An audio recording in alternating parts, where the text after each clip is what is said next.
मी नाही त्यातली आणि कडीला वातली अशी म्हण तुम्ही ऐकली असेल. ही म्हण तंतोतंत बसते कंगना रनौतवर. ही कंगना मावशी आहे, ही नेहमी वादग्रस्त वक्तव्य करते आणि कुठे ना कुठे उलटा करतच राहते. ही स्वतः मन्या सुर्वेसारख्या मूव्हीमध्ये इतके घाण बोल्ड सीन्स देते आणि आज ती काय बोलते ते मी तुम्हाला पुढे सांगते, ऐका तुम्ही. तर ज्या स्त्रीनं स्वतः चित्रपटांमध्ये बोल्ड, अश्लील आणि अत्यंत वादग्रस्त सीन्स दिले, ज्यांनी स्वतः आयुष्यभर बोल्डनेसचा झेंडा मिरवला, तीच स्त्री आज संसदेत खासदार बनताच वरतोंड करून आपल्या तरुण पिढीला नैतिकतेचे धडे देते. हो, कंगना मावशी. कंगना राणौत म्हणते की माझ्या संपूर्ण आयुष्यात मी एकाच ठिकाणी इतक्या घृणास्पद गोष्टी कधीच पाहिल्या नाहीत. जेनझी आंदोलनाचे रील्स पाहून मला मळमळल्यासारखं वाटतं. विचार करा, हिचे मूव्हीज बघून कोणत्या लोकांना छान वाटत होतं. एका बाजूला देशातील हजारो तरुण तरुणी रस्त्यावर उतरून पेपर फुटी विरोधात, शिक्षणातील भ्रष्टाचाराविरोधात आणि आपल्या भविष्यासाठी एक एक महिना लाठ्याकाठ्या खातायत. पण लोकप्रतिनिधी म्हणून संसदेत बसलेली एक खासदार बाई या विद्यार्थ्यांना झुरळ, गटारछाप आणि कचरा म्हणते. स्वतः सिनेमात काय केलं हे विसरून आज स्वतःच्या हक्कासाठी लढणाऱ्या तरुण मुलींना आणि विद्यार्थ्यांना अशी ही वागणूक देणं हा कसला न्याय आहे. आजच्या या व्हिडिओमध्ये आपण कंगना राणौत यांच्या या उघड्या पडलेल्या दुटप्पीपणाचा आणि वादग्रस्त विधानांचा पूर्ण पर्दाफाश करणार आहोत. हा व्हिडिओ शेवटपर्यंत पहा, कारण आजचा हा मुद्दा तुमच्या आणि माझ्या स्वाभिमानाशी जोडलेला आहे. नमस्कार मित्रांनो, मी राजश्री आणि तुम्ही पाहताय राजश्री अनफिल्टर्ड. आपल्या सर्वांचं स्वागत आहे. आज आपण अशा एका विषयावर बोलणार आहोत ज्याने सोशल मीडियापासून ते राजकारणापर्यंत सर्वत्र संतापाची लाट पसरवली आहे.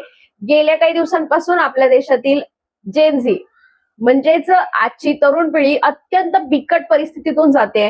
नीट परीक्षेतील घोटाळा असो, पेपर फुटी असो व शिक्षण व्यवस्थेतील गोंधळ, हजारो मुलांचे भवितव्य टांगणीला लागलाय. मुलांनी एक एक महिना रस्त्यावर उतरून आंदोलनं केली. पोलिसांचा लाठीचार्ज त्यांनी सहन केला. तरी हे तरुण लोकशाही मार्गाने पीसफुल आंदोलन जंतर मंतरवर करत राहिले, आपला आवाज उठवत राहिले. पण जेव्हा हे तरुण सोशल मीडियाच्या माध्यमातून, रील्सच्या माध्यमातून आपल्या वेदना जगासमोर मांडत होते, तेव्हा हिमाचल प्रदेशच्या मंडी लोकसभा मतदारसंघाच्या खासदार कंगना राणौत यांनी एक अत्यंत धक्कादायक विधान केलं. त्यांनी थेट म्हटलं की या जेनझी आंदोलनाचे रील्स पाहून मला मळमळल्यासारखं वाटतं. यांची भाषा आणि वागणूक अत्यंत घृणास्पद आहे. प्रत्येक फ्रेम मध्ये असा असभ्यपणा मी आयुष्यात कधीच पाहिला नाही. एवढं बोलून त्या थांबल्या नाहीत. त्यांनी या आंदोलक विद्यार्थ्यांना थेट झुरड तर म्हटलंच, पण त्यांनी पुढे चालून म्हटलं तरुण मुलींना गटार छाप आणि जनरेशन गटार असं संबोधलं. विचार करा, 25 लाख विद्यार्थ्यांचं आयुष्य पणाला लागलेलं असताना एका खासदाराची भाषा अशी कशी असू शकते. पण कथा इथे संपत नाही. जरा पुढे पहा. कंगनाजींनी केवळ आंदोलनालाच नाही तर या देशातील संपूर्ण तरुण हिंदू स्त्रियांना आणि नोकरी करणाऱ्या मुलींना लक्ष केलं. त्यांनी आपल्या वक्तव्यात म्हटलं की आजच्या तरुणी आईवडिलांच्या कमाईवर ऐश करतात. त्यांना स्वतंत्र व्हायचं असतं, पण त्या स्वतः काहीच कमावत नाही. ही बघायला गेली का प्रत्येकाच्या घरात कोणी कमवतं नाही कमवतं. वेस्टर्न कल्चर स्वीकारून त्या दारू, ड्रग्ज आणि विकृत मानसिकतेत जगतात. ही स्वतःची गोष्ट करते वाटतं. त्या चांगल्या गृहिणी बनू शकत नाही, स्वतःचीच गोष्ट करते. म्हणजे बघा, जर देशातील एखादी मुलगी शिक्षण घेऊन, संघर्ष करून स्वतःच्या पायावर उभी राहण्याचा प्रयत्न करत असेल, स्वतःच्या हक्कासाठी बोलते, तर कंगना यांच्या मते ती गटार छाप आहे. माझा कंगनाजींना एक थेट प्रश्न आहे. ज्या स्त्रीने स्वतः बॉलिवूडमध्ये करिअर करताना सर्व मर्यादा ओलांडल्या, पडद्यावर काय काय सीन्स दिले हे ते जाणतो, ती स्त्री आज इतर तरुणींच्या स्वातंत्र्याला आणि संघर्षाला गटार कशी म्हणू शकते? ज्या गोष्टी स्वतः आयुष्यभर केल्या त्याच गोष्टींसाठी आज देशातल्या इतर मुलींवर चिखलफेक करायची का? आणि गमतीची गोष्ट म्हणजे जेव्हा विद्यार्थ्यांनी भ्रष्टाचाराविरोधात आंदोलन केलं तेव्हा शिक्षण व्यवस्थेतील चुकीवर बोलण्याऐवजी ही कंगना मावशी म्हणतात की मला या रील्समुळे डिजिटल डिटॉक्सची गरज आहे. मला मळमळतंय. अरे, मुलांचे आयुष्य उद्ध्वस्त होत असताना तुम्हाला स्वतःच्या डिटॉक्सची पडलीये का? तुम्हाला वाटत असेल की कंगनाजी फक्त विद्यार्थ्यांवरच चिडले आहेत, तर तसं अजिबात नाही. त्यांच्या वादग्रस्त विधानांची एक भली मोठी यादीच आहे. काही दिवसांपूर्वीच त्यांनी गोमातेबद्दल एक अत्यंत अजब आणि तर्कहीन विधान करून धार्मिक भावना दुखावल्या होत्या. त्यांनी थेट म्हटलं होतं की फक्त व्हर्जिन गाय हीच हिंदूंची गोमाता असते. व्हर्जिनिटी संपल्यानंतर तिला गोमाता मानत नाही. हिच्या आईसोबत पण हिने असंच केलं असेल. मग अशा प्रकारची बाष्फळ विधानं करून त्यांनी लोकांच्या आदरस्थानाची थट्टा उडवली. त्यानंतर त्या जेव्हा संसदेत पोहोचल्या तिथेही त्यांनी आपला हाच स्वभाव कायम ठेवला. देशाच्या विरोधी पक्ष नेत्याबद्दल बोलताना त्या काय म्हणाल्या? संसदेत राहुल गांधी यांच्या भाषणावर टीका करताना कंगना म्हणतात की राहुल गांधी संसदेत टपोरी सारखे येतात. त्यांचं बोलणं ऐकून डोकेदुखी होते आणि ते महिलांना अनकम्फर्टेबल म्हणजे अस्वस्थ करवतात. विचार करा, संसदेसारख्या सर्वोच्च सभागृहात जिथे देशाच्या मुख्य मुद्द्यांवर चर्चा व्हायला हवी तिथे एका विरोधी पक्षनेत्याला टपोरी म्हणणं आणि त्यांच्या उपस्थितीवर अशा प्रकारच्या उथळ टिप्पण्या करणं हे एका खासदाराला शोभतं का?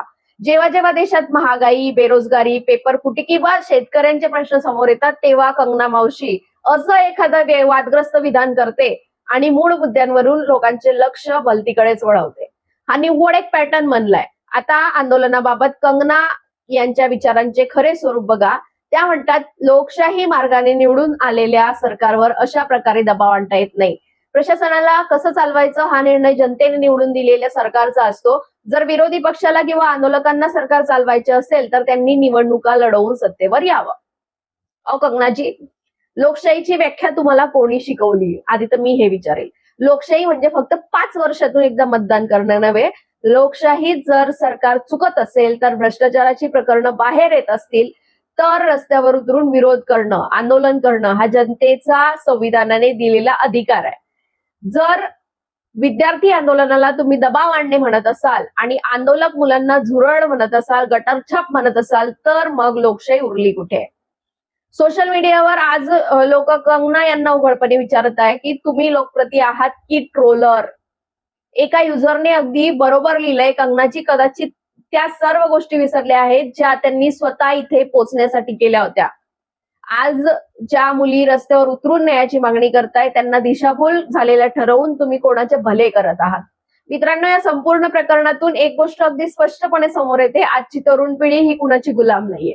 जेव्हा मुख्य प्रवाहातील मीडिया विद्यार्थ्यांचे 1 महिन्याचे आंदोलन दाखवत नव्हता, जेव्हा मुलांवर लाठीचार्ज होत होता, तेव्हा या जेनझी तरुणांनी आपल्या मोबाईलच्या ताकदीने, रील्सच्या ताकदीने हा आवाज देशाच्या कानाकोपऱ्यात पोहोचवला. तिथे तर जंतर मंतरवर मोबाईल जॅमर्स लावून दिले होते नेट चालू नाही म्हणून. आणि हाच आवाज सत्ताधाऱ्यांना आणि त्यांच्या समर्थकांना अस्वस्थ करतोय. कारण जेव्हा तरुण पिढी प्रश्न विचारू लागते तेव्हा ती अंधभक्त बनण्याऐवजी आपल्या हक्कासाठी उभी राहते. तेव्हा सत्तेत बसलेल्या लोकांना भीती वाटते. मग अशा वेळी काय केले जाते? त्या आंदोलनाला घाणेरडे, कचरा किंवा गटार म्हणून बदनाम करण्याचा प्रयत्न केला जातो. ते कंगना मावशी करते. कंगना राणावत आज ज्या पदावर बसल्यात तो सन्मान त्यांना मंडीच्या जनतेने दिलाय, पण खासदार झाल्यापासून त्या संसदेत आपल्या क्षेत्रातील लोकांचे प्रश्न मांडण्याऐवजी दररोज कोणावर तरी चिखलफेक करतायत. याच्यासाठी निवडून दिलंय का? कधी शेतकरी, कधी तरुण मुली, कधी विरोधी पक्ष, तर कधी विद्यार्थी. ही कोणती मानसिकता आहे? सगळ्यांनाच बोलते बाई तू. शेवटी मला देशातील प्रत्येक विद्यार्थ्याला आणि तरुणीला एकच सांगायचंय, कोणीही कितीही मोठा नेता असो वा अभिनेता, कोणालाही तुम्हाला झुरळ किंवा गटारछाप म्हणण्याचा अधिकार नाही. तुमचा संघर्ष खरा आहे, तुमचे प्रश्न रास्त आहेत. शिक्षणातील भ्रष्टाचार आणि पेपर लीक विरोधात तुम्ही उठवलेला आवाज हीच या देशाची खरी ताकद आहे. आज देशातील तरुणांनी ठरवायचंय की आपल्याला अशा वादग्रस्त विधानांना बळी पडून शांत बसायचं आहे की आपल्या हक्कासाठी एकत्र येऊन आवाज उठवायचा आहे. तुम्हाला काय वाटतं? कंगना राणावत यांनी विद्यार्थी आणि तरुणींबद्दल केलेलं हे विधान योग्य आहे का? त्यांनी देशातील तरुणांची जाहीर माफी मागितली पाहिजे की नाही? तुमची मतं मला कमेंट बॉक्समध्ये नक्की आणि रोखठोकपणे सांगा, कारण तुमचा प्रत्येक विचार महत्वाचा आहे. जर तुम्हाला हे विश्लेषण योग्य वाटलं असेल आणि सत्याचा आवाज पुढे पोहोचवायचा असेल तर या व्हिडिओला लाईक करा, जास्तीत जास्त शेअर करा आणि आपल्या चॅनलला सबस्क्राईब करायला अजिबात विसरू नका. भेटूया पुढच्या अशाच एका सनसनाटी आणि महत्वाच्या मुद्द्यासह.